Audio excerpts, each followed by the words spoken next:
नमस्कार, स्वागत है आप सबका हमारे खास कार्यक्रम देश देशांतर में। मैं हूं कवीन सचान। सुप्रीम कोर्ट की आर्टिफिशियल इंटेलिजेंस कमेटी ने मंगलवार को अपना आर्टिफिशियल इंटेलिजेंस पोर्टल लॉन्च किया। सीजेआई एसए बोबड़े, आगामी सीजेआई जस्टिस एनवी रमना और सुप्रीम कोर्ट की एआई कमेटी के चेयरमैन जस्टिस नागेश्वर राव और हाई कोर्ट के कई जज मौजूद थे। सीजेआई बोबड़े ने पोर्टल को लॉन्च करते हुए कहा कि मानव बुद्धि और मशीन लर्निंग का उचित मिश्रण है और एक हाइब्रिड सिस्टम है जो मानव बुद्धि के साथ मिलकर काम करता है। सीजेआई ने आर्टिफिशियल इंटेलिजेंस के खिलाफ आपत्तियों और आलोचनाओं पर भी बात की। उन्होंने कहा कि जैसा कि ज्यादातर लोगों के लिए इसका मतलब है कि स्वचालित निर्णय लेना, उन्होंने साफ किया कि इस प्रणाली के संदर्भ में इस तरह की आपत्तियां पूरी तरह से अनुचित हैं, क्योंकि इसे जजों को तथ्यों को उपलब्ध कराने के लिए उन्हें मदद करने के लिए डिजाइन किया गया है ताकि उन्हें निर्णय लेने में आसानी हो। और साथ ही साथ प्रत्येक न्यायाधीश के लिए उचित है कि निर्णय लेने का काम उसी पर छोड़ दिया जाना चाहिए और मशीन को इसे तय नहीं करना चाहिए।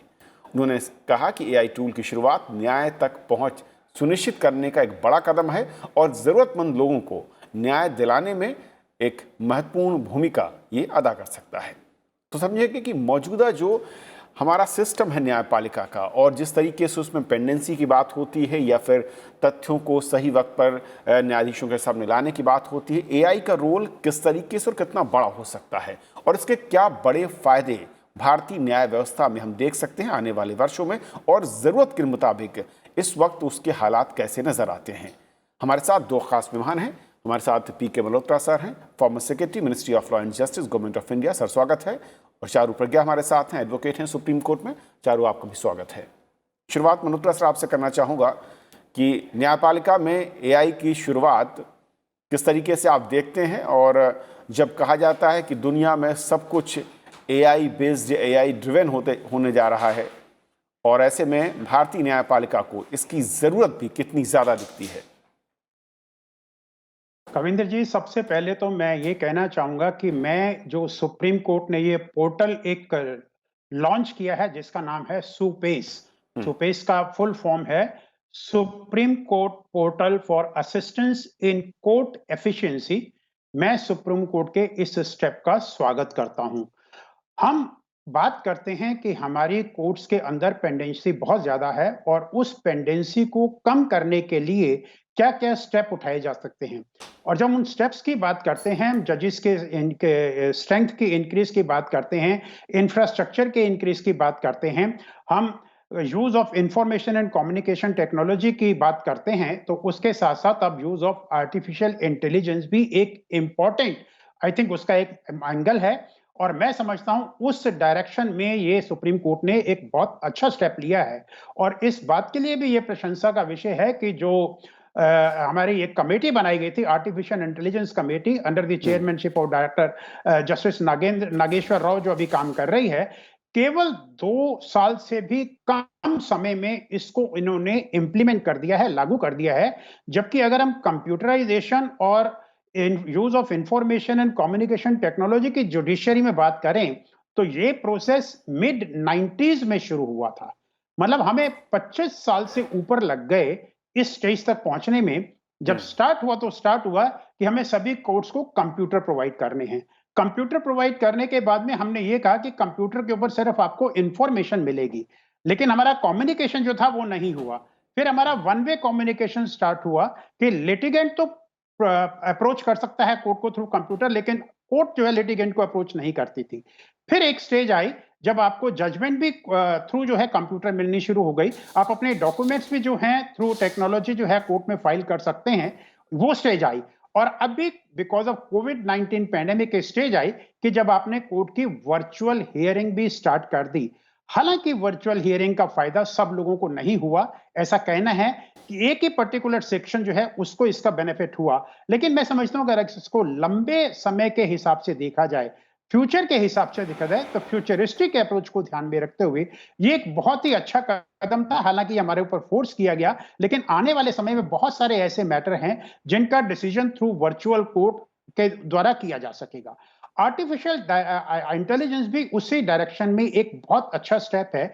और जैसा कि चीफ जस्टिस ने पोर्टल का इनॉग्रेट करते हुए और जस्टिस नागेश्वर राव ने और चीफ जस्टिस डेजिग्नेट ने इसको बहुत क्लियर किया कि डिसीजन मेकिंग जजेस के हाथ में ही रहेगा। डिसीजन मेकिंग से पहले वाला जितना काम है, उसके लिए आर्टिफिशियल इंटेलिजेंस का यूज होगा कि आपने जो भी डॉक्यूमेंट लोड किए हैं वो सिस्टम में आ गए, आपने जो अपने आर्ग्यूमेंट देने हैं वो सिस्टम में आ गए, सिस्टम उसको कोलेट करेगा, क्या इंपॉर्टेंट फैक्ट हैं, क्या उसमें इश्यूज इन्वॉल्व हैं और उस इश्यूज के ऊपर क्या केस लॉ है। ये सारी चीजें जिसके लिए पहले रिसर्च की जाती थी, रिसर्च एसोसिएट होते थे, रजिस्ट्री करती थी, जजेस को अपना समय लगाना पड़ता था, उन सबको अपना इन चीजों के ऊपर समय नहीं लगाना पड़ेगा। ये आर्टिफिशियल इंटेलिजेंस के जरिए मशीन कर देंगी। Artificial okay. इंटेलिजेंस है क्या? आर्टिफिशियल इंटेलिजेंस है क्या? आर्टिफिशियल इंटेलिजेंस क्या है? मशीन जो है, मशीन में जो प्रोग्रामिंग होती है, वो एक इंसान की तरह सोचती है और इंसान की तरह मिमिक भी कर सकती है। तो जब एक बारी मान लीजिए मैंने उस मशीन को यूज करना शुरू किया, तो मैं उसको किस तरह से देखता हूं, किस तरह से सोचता हूं, मशीन उसको कॉपी करेगी और उसको कॉपी करने के बाद में उसी तरह के फैक्ट्स मेरे सामने प्रेजेंट करेगी और फिर उसमें मेरे को डिसीजन लेने का अधिकार होगा। मैं समझता हूं अगर हम उस डायरेक्शन में मूव कर रहे हैं तो यूज ऑफ आर्टिफिशियल इंटेलिजेंस जो इन्होंने अभी शुरू किया है, एंड माइंड इट, अभी इसको सिर्फ एक्सपेरिमेंटल बेसिस पे शुरू किया गया है, केवल एक फील्ड में, क्रिमिनल लॉ के फील्ड में, बॉम्बे और दिल्ली हाई कोर्ट में इसको लागू किया जाएगा और अगर ये एक्सपेरिमेंट सक्सेसफुल होता है फिर इसको बाकी चीजों में भी यूज किया जाएगा। बिल्कुल। तो मैं इस स्टेप की प्रशंसा करता हूं और मैं समझता हूं कि पेंडेंसी को रिड्यूस करने में ये एक राइट डायरेक्शन में स्टेप सुप्रीम कोर्ट ने लिया है। चारू, एक तो आर्टिफिशियल इंटेलिजेंस की अगर भारतीय न्याय व्यवस्था है और जो जुडिशियल सिस्टम है, इंडियन जुडिशियल सिस्टम, और जिस तरीके से मैं कहूँ कि ओवरबर्डन है, उस नज़रिए से अगर देखें तो एआई का रोल किस तरीके से आप देखती हैं? और इनिशियली अगर उसके दायरे को समझें, हालांकि एक अभी पायलट प्रोजेक्ट के तौर पर है और सिर्फ एक फील्ड या मैं कहूँ कि क्रिमिनल केसेस को लेकर शुरू किया गया है, उसका जो ब्रॉडर रोल होगा उसको किस तरीके से, कितना बड़ा या कितना व्यापक आपकी नज़र में है? कविंद्र जी, सबसे पहले तो हमको ये समझना पड़ेगा कि हमारे देश की जो न्याय व्यवस्था है ये बहुत ही निर्भर है हमारे कोर्ट्स पे और कितनी जल्दी हमारे कोर्ट्स में बैठे जजेस निर्णय ले पाते हैं और ऑर्डर पास कर पाते हैं। आज की तारीख में हमारे देश में 4 करोड़ से ज़्यादा पेंडिंग मैटर्स हैं, चाहे वो सुप्रीम कोर्ट में हो, हाई कोर्ट्स में हो, डिस्ट्रिक्ट कोर्ट्स में हो, और ये जो संख्या है ये हर साल बढ़ती ही जा रही है। ये संख्या हम कम नहीं कर पा रहे हैं। तो इस गैप को फिल करने का सबसे अच्छा तरीका यह है कि हम अपने रिसोर्सेज को ऑप्टिमाइज करें। रिसोर्सेज को ऑप्टिमाइज करने का मतलब यह है कि जो कोलेट करने का काम चाहे वो जज खुद करते थे या अपने रिसर्च असिस्टेंट्स के द्वारा करते थे, उन सब कामों में अब उनको आर्टिफिशियल इंटेलिजेंस की, एक कंप्यूटर की मदद मिलने लगेगी। और जब एक कंप्यूटर की मदद मिलने लगेगी तो जितने समय में वो एक निर्णय ले पाते थे और एक ऑर्डर लिख पाते थे, वो समय धीरे धीरे घटता चला जाएगा और हम लोग भी अपने आप को अपडेट करते जाएंगे। आप किसी भी सेक्टर में देख लीजिए, जब भी कोई नई टेक्नोलॉजी आती है उसको अडॉप्ट किया जाता है, उसको अपने सिस्टम में फिट किया जाता है और अपने सिस्टम को इंप्रूव किया जाता है। अब समय आ गया है कि इस टेक्नोलॉजी को जुडिशरी में भी अप्लाई किया जाए। मैं आपको एक छोटा सा एग्जांपल देती हूं। जब मैं एक लीगल इंटर्न थी, मैं 2001-2002 की बात कर रही हूं, तो जब हम रिसर्च करा करते थे तो बड़े बड़े कमरे होते थे, लाइब्रेरीज होती थी जहां ढेरों किताबें होती थी। कई सौ किताबें में से AIR, सुप्रीम कोर्ट के हम केसेस ढूंढा करते थे, उन केसेस की हम फोटोकॉपी बनाते थे और उनको लेकर हम बैठते थे और हम रिसर्च करते थे। उसके बाद जो समय आया, ये सारी की सारी किताबें एक CD पे, एक पेन ड्राइव पे आने लगी और अपने कंप्यूटर या अपने लैपटॉप पे सिर्फ एक कीवर्ड, एक शब्द को टाइप करके हमको सारी इंफॉर्मेशन, सारे केस लॉज मिलने लग गए। इसका मतलब ये नहीं है कि हम उन केस लॉज को स्टडी नहीं करते, इसका मतलब ये है कि वो स्टडी करने से पहले का जो समय है वो हम बचा पा रहे हैं। तो आज जो निर्णय लिया है हमारे सुप्रीम कोर्ट में और जिस तरीके से इस्तेमाल करा जाएगा अब AI का हमारे जजमेंट्स के डिलीवरी में, ये कुछ इसी तरीके से है। अभी भी ह्यूमन इंटेलिजेंस को कम नहीं करा जा रहा, लेकिन निर्णय लेने के समय से पहले का जो रिसर्च का समय है, सारी इंफॉर्मेशन को एक जगह लाने का जो समय है, इस समय को हम बहुत कम कर पाएंगे। 3 आर्ग्यूमेंट्स ज़्यादातर उठाए जाते हैं जब आप आर्टिफिशियल इंटेलिजेंस को यूज़ करने की बात करते हैं। कहीं पर भी 3 मेन आर्ग्यूमेंट्स उठाए जाते हैं। सबसे पहले तो लोग ये कहते हैं कि मशीन आ जाएंगी तो इंसानों की नौकरियां कम पड़ जाएंगी। ये मैं इसीलिए बोल रही हूँ क्योंकि आम इंसान इन्हीं बातों को डिस्कस करता है जब वो टेक्नोलॉजी को अपोज करता है। तो हमारे चीफ जस्टिस ने हमको बहुत अच्छे तरीके से समझाया कि एआई का यूज़ सुप्रीम कोर्ट में यूज़ होने से या किसी हाई कोर्ट में यूज़ होने से किसी की भी नौकरी पर कोई आपत्ति नहीं आएगी।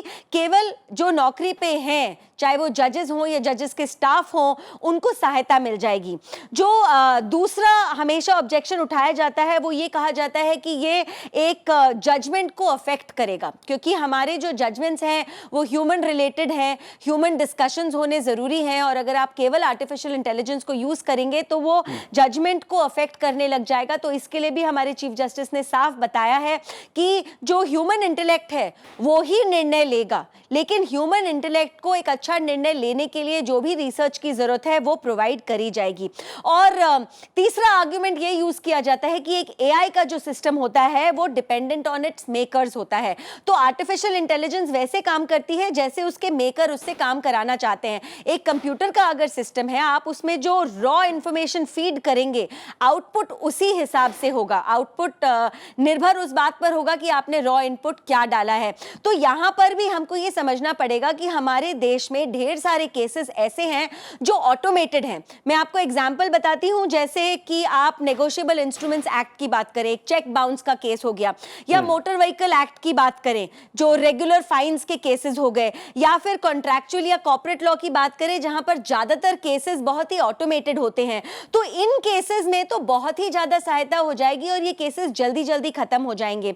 और यहां पर एआई को एक असिस्टिव टूल की तरह यूज करा जा रहा है। एआई कोई निर्णय नहीं लेगा, एआई कोई जजमेंट नहीं लिखेगा, लेकिन एक असिस्टिव टूल होगा। आप ये समझिए कि एक जज का असिस्टेंट बन जाएगा एक कंप्यूटर, और मिलकर जब एक कंप्यूटर की नॉलेज और प्रोसेसिंग एक ह्यूमन इंटेलेक्ट के साथ जुड़ जाएगी तो हमारी जुडिशरी बहुत एफिशिएंट हो जाएगी, बहुत जल्दी काम कर पाएगी, और जो हमारा जो सिस्टम ऑफ डिस्पेंसिंग जस्टिस है वो स्पीड अप हो जाएगा।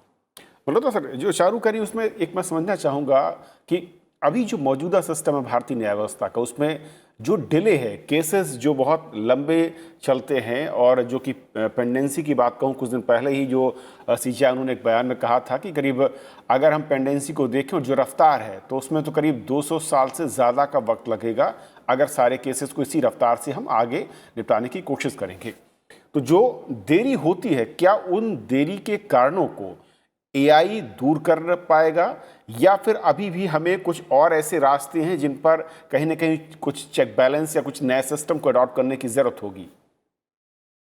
कविंद्र जी, ये बहुत महत्वपूर्ण प्रश्न आपने उठाया है। जैसा कि चारू ने भी कहा, देखिए मोटर व्हीकल के केसेस हैं, या for that matter family matters हैं, या नेगोशिएबल इंस्ट्रूमेंट के केसेस हैं। आप ऐसा पाएंगे कि बहुत सारे केसेस हैं जिनके फैक्ट्स कॉमन हैं, इश्यूज कॉमन हैं, और प्रोबेबली उनको कंसोलिडेट करके एक साथ डिसाइड किया जा सकता है।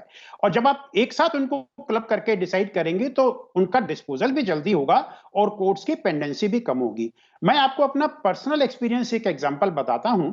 मैं 2003-4-5 के आसपास जुडिशियल मेंबर था इनकम टैक्स अपीलेट ट्राइब्यूनल में। उस समय इनकम टैक्स अपीलेट ट्राइब्यूनल में जो सेकंड अपील होती है इनकम टैक्स मैटर्स में, उनकी पेंडेंसी लगभग 2 लाख के करीब थी। तो उस समय जो उसके प्रेसिडेंट थे, उन्होंने डिसाइड किया और मेंबर्स की ड्यूटी लगाई कि जिनमें इश्यूज कॉमन हैं और ये केसेस को कंसोलिडेट किया जा सकता है, उनके सम फाइलों की स्क्रूटनी की जाए, उनकी स्क्रूटनी करके उनको क्लब किया जाए और उनकी एक साथ हियरिंग की जाए। और उसके लिए हमें सारी ह्यूमन जो मैन पावर थी उसको लगाना पड़ा। हमारे मेंबर्स, हमारे रजिस्ट्री के ऑफिसर, उन्होंने एक एक फाइल को खोला, उसको देखा, फाइलों को क्लब किया, जिसमें हमारा बहुत समय लग गया।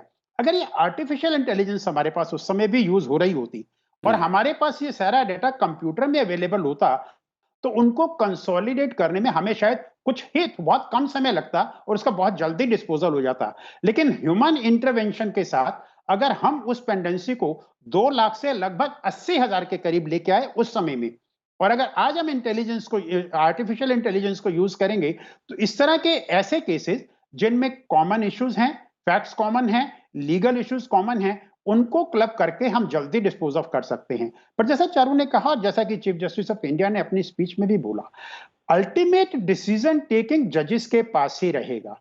आर्टिफिशियल इंटेलिजेंस का काम है सिर्फ जो एडमिनिस्ट्रेटिव प्रोसेस है उसका ऑटोमेशन हो गया। एडमिनिस्ट्रेटिव प्रोसेस के अलावा जो लीगल रिसर्च है उसका ऑटोमेशन हो गया।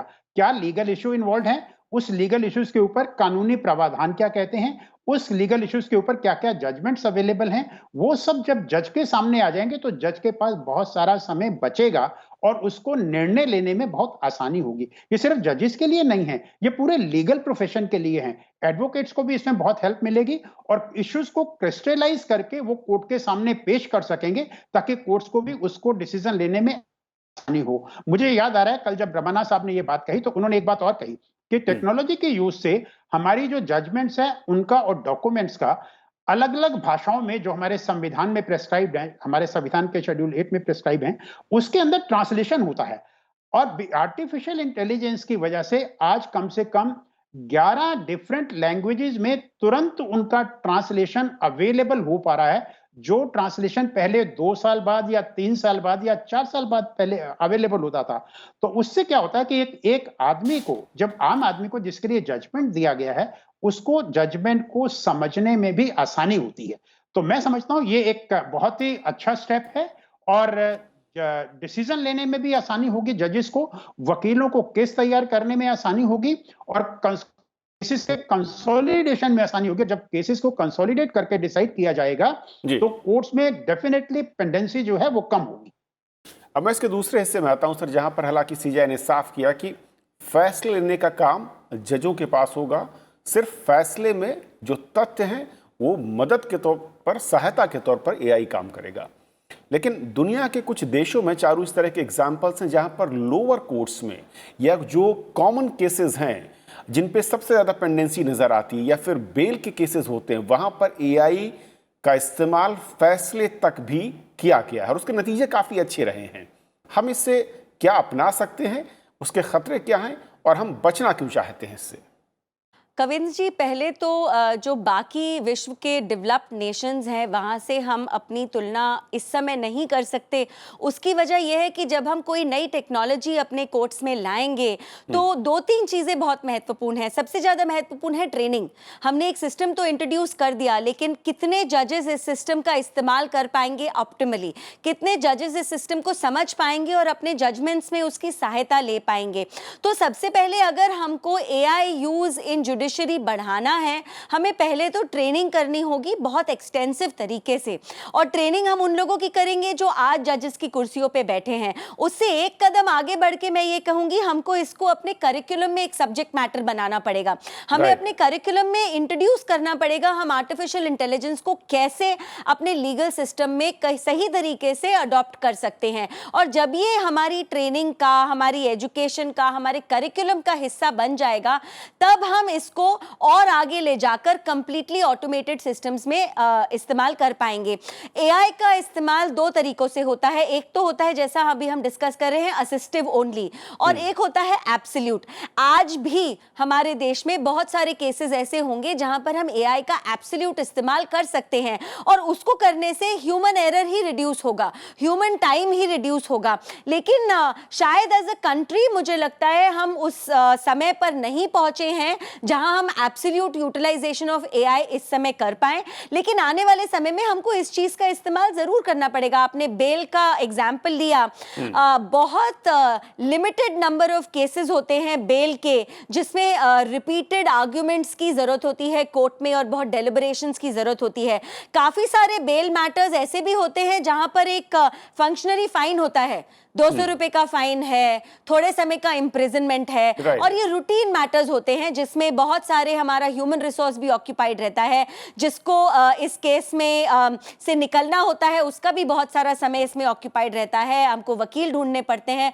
तो ये पूरा प्रोसेस कम हो जाएगा। जैसे अगर आपने एक लाल बत्ती कूदी, आपके पास एक चालान आ गया, इन चीजों को हम कंप्लीटली ऑटोमेट कर सकते हैं और हम करने लगे हैं। आपने देखा होगा आजकल मेट्रो सिटीज में हर चालान आपको जरूरी नहीं है वहीं की वहीं एक ट्रैफिक कांस्टेबल काट के दे, काफी सारे चालान आपके घर में डायरेक्ट डायरेक्ट आ जाते हैं, हम सीसीटीवी कैमरास का इस्तेमाल करते हैं, गाड़ी के नंबर प्लेट का फोटो खिंच जाता है और रजिस्टर्ड एड्रेस पर चालान आपके पास पहुंच जाता है। तो इसी तरीके से ऑटोमेट बहुत सारे सेक्टर्स में, जुडिशरी में एआई को हम कर सकते हैं और उसके लिए आई एम वेरी श्योर धीरे धीरे हमारा जुडिशियल सिस्टम ट्रेनिंग को भी अडॉप्ट करना शुरू करेगा, अच्छे अच्छे ट्रेनर्स भी ढूंढेगा और इसको एक करिकुलम का हिस्सा भी बना देगा।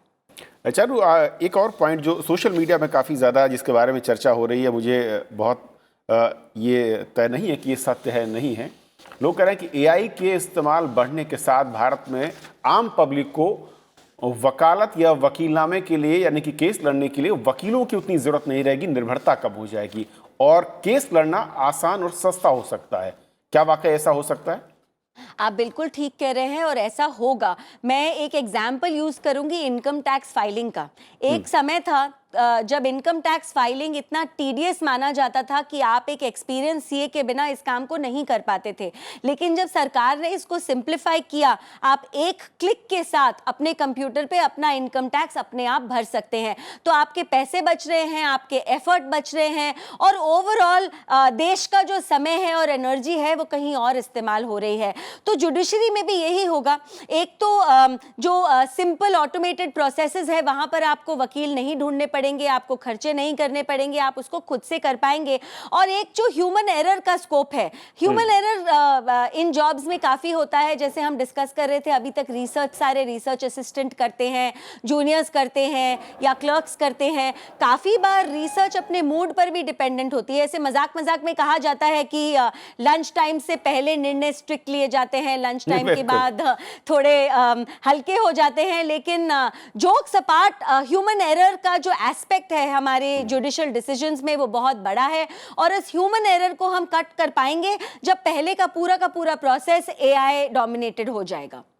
मल्होत्रा सर, जो चारू से मेरा सवाल था कि क्या दुनिया के डेवलप्ड कंट्रियों की तरह हम भी कुछ बेसलाइन या कुछ कॉमन जो केसेस हैं, या फिर मैं कहूँ जमानत या बेल वाले केसेस हैं, इस तरह के मामलों पर इसको हम फैसलों पर भी लागू करने की दिशा में बढ़ सकते हैं, लेकिन रुकावट वही है कि हमें इसे बेस यानी कि एजुकेशन लेवल पर शुरू करना होगा तेजी के साथ। रविंद्र जी, चारू ने भी ये बात कही और मैं उनसे सहमत हूं कि जस्टिस डिलीवरी सिस्टम जो है उसमें जो रूटीन मैटर्स हैं उसके अंदर आप आर्टिफिशियल इंटेलिजेंस के द्वारा केसेस का डिस्पोजल कर सकते हैं। लेकिन ये कहना कि जस्टिस डिलीवरी सिस्टम को आप 100% ऑटोमेटेड या मैकेनिकल कर सकते हैं, इस बात से मैं सहमत नहीं हूं, क्योंकि ह्यूमन एलिमेंट जस्टिस डिलीवरी में एक बहुत इंपॉर्टेंट रोल प्ले करता है, बिकॉज उसमें सोशल और इकोनॉमिक फैक्टर का भी कंसिडरेशन हमारे सामने आता है। मैं आपको एक एग्जांपल देता हूं। क्रिमिनल लॉ में जब भी कानून बनाया जाता है और पार्लियामेंट जब भी लॉ बनाती है, उसमें हमेशा लिखती है that if a person is committing a particular offence, तो मजिस्ट्रेट को डिस्क्रिशन दिया जाता है, उसमें एक लिमिट लगा दी जाती है कि he can send a person to imprisonment say for a period up to 3 year or 5 year and may impose fine। ये डिस्क्रिशन क्यों दी जाती है? ये डिस्क्रिशन जज को इसीलिए दी जाती है कि depending on the facts and circumstances of the case, अगर उसका ऑफेंस, एक्यूज्ड का ऑफेंस प्रूव हो जाता है तो उसको कितना पनिशमेंट देना चाहिए। यहां मैं समझता हूं जुडिशियल एलिमेंट, ह्यूमन एलिमेंट जो है वो एक इंपॉर्टेंट फैक्टर प्ले करता है। सो ये कहना कि हर डिसीजन को आप आर्टिफिशियल इंटेलिजेंस से डिसाइड कर लेंगे, ये संभव नहीं है। अब मान लीजिए कॉन्स्टिट्यूशनल इशू है और कॉन्स्टिट्यूशन की इंटरप्रिटेशन का ही सवाल आ रहा है, जो कॉन्स्टिट्यूशन बेंच डिसाइड करता है। हमारे सामने एग्जांपल है, 3 जजेस का बेंच बनता है, 5 जजेस का बेंच बनता है, 7 जजेस का बेंच बनता है, 13 जजेस के बेंचेस बने हैं जहां डिफरेंस ऑफ ओपिनियन होता है। क्या आप चाहते हैं कि इस तरह के केसेस भी क्या आर्टिफिशियल इंटेलिजेंस से सर्व हो पाएंगे? क्या कॉन्स्टिट्यूशन की इंटरप्रिटेशन भी आज की तारीख में जिस स्टेज पर है, क्या आर्टिफिशियल इंटेलिजेंस से वो हो पाएगा? मैं समझता हूं उसके लिए हमें अभी और बहुत काम करना पड़ेगा, वो स्टेज अभी बहुत दूर है। यस, मैं इस बात से एग्री करता हूं कि अगर आपने इसको सक्सेसफुल बनाना है तो लोगों को एजुकेशन की स्टेज से ही इस पर्टिकुलर सिस्टम में इन्वॉल्व करना पड़ेगा, उनको एजुकेट करना पड़ेगा, उसके यूज का तरीका जो है वो समझाना पड़ेगा, तभी हम इस मामले में सक्सेसफुल हो सकते हैं। मैं रिपीट करना चाहूंगा, रूटीन मैटर्स में artificial intelligence can do miracles, it can reduce the number of cases, but in all important matters where human element is involved, probably use of intelligence today in the decision making process, I think is not possible as in today, and it will take little more time to reach that particular stage. Charu, एक आखिरी comment चाहूँगा कि अगर हम AI की बात करें, फिलहाल जब हम इसे एक पायलट प्रोजेक्ट की तरह देख रहे हैं, लेकिन अगर हम इसका विस्तार करेंगे, क्या बड़े चैलेंजेस आपको लगता है कि होंगे जिससे हमें पहले से तैयारी करनी होगी उनको दूर करने के लिए? जैसा कि मैंने कहा कविन जी, सबसे बड़ा चैलेंज तो हमारे सामने ट्रेनिंग का आएगा कि हम पहले अपने जजेस को, अपने ऑफिसर्स को ट्रेन करें कि इस सिस्टम को ऑप्टिमाइज करके वो यूज़ कर पाएँ। दूसरा चैलेंज हमारे पास डेटा का आएगा, ओपन डेटा का आएगा, क्योंकि अगर हमको आर्टिफिशियल इंटेलिजेंस को करेक्टली यूटिलाइज करना है, हमारे पास जितनी इन्फॉर्मेशन है उसको एक ओपन तरीके से हमको एक सिस्टम में अपलोड करना पड़ेगा। हो सकता है इसमें समय ज़्यादा लगे, लेकिन इसके बाद बहुत मुश्किल ये होगा कि कहना कि कुछ केसेस हम अपलोड नहीं कर रहे या हम इन कैमरा प्रोसीडिंग्स करेंगे, इन सब चीज़ों को भी हमको देखना पड़ेगा। एक चैलेंज और आएगा, अभी जैसे सर ने बिल्कुल कहा कि हमारे देश में ज़्यादातर जो पनिशमेंट लिखी जाती हैं वो ईदर और होती हैं, हमेशा अप टू शब्द का इस्तेमाल होता है, और ईदर और अप टू में हमें एक ह्यूमन जजमेंट की ज़रूरत लगती है। अप टू में और ईदर और में जब तक एक जज खुद निर्णय नहीं लेगा उस केस के स्पेसिफिक्स को देखकर, उस केस के पूरे फैक्ट्स को देखकर, तब तक वो हम ये नहीं कह पाएंगे कि जस्टिस अचीव हुआ है। तो मिनिमल टास्क्स तो हो सकते हैं, कुछ टाइम सेविंग भी हो सकती है, लेकिन एक complete dependence on AI system आने में अभी समय बहुत लगेगा, और उस समय की तैयारी में हमें अपने स्कूल लेवल से, अपने कॉलेज लेवल से, अपने लॉ स्कूल लेवल से और existing system in high courts and supreme court के लेवल से काम करना शुरू करना पड़ेगा। जब कहते हैं जब ज़मीन तैयार होती है आप तभी बीज बो सकते हैं, तो हमने बीज तो बो दिया है, लेकिन अभी काफ़ी ज़मीन हमको तैयार करनी बाकी है। राइट, बिल्कुल सही कहा आपने। बहुत बहुत शुक्रिया आप दोनों मेहमानों का हमारे साथ जुड़ने के लिए और हमारे दर्शकों को समझाने के लिए। असल में भारतीय न्यायिक व्यवस्था में आर्टिफिशियल इंटेलिजेंस की जो शुरुआत सुप्रीम कोर्ट की ओर से की गई है, इसका मकसद है क्या, और जैसा कि कहा सीजीआई ने कि एक हाइब्रिड सिस्टम के जरिए हम कोशिश करेंगे कि जजेस को सहायता मिले और उनको फैसले लेने में जो देरी होती है उसमें ज़्यादा रफ्तार मिल सके, लेकिन फैसले लेने का काम जजेस के पास ही रहेगा और रहना भी चाहिए। आज फिलहाल इतना ही। नमस्कार।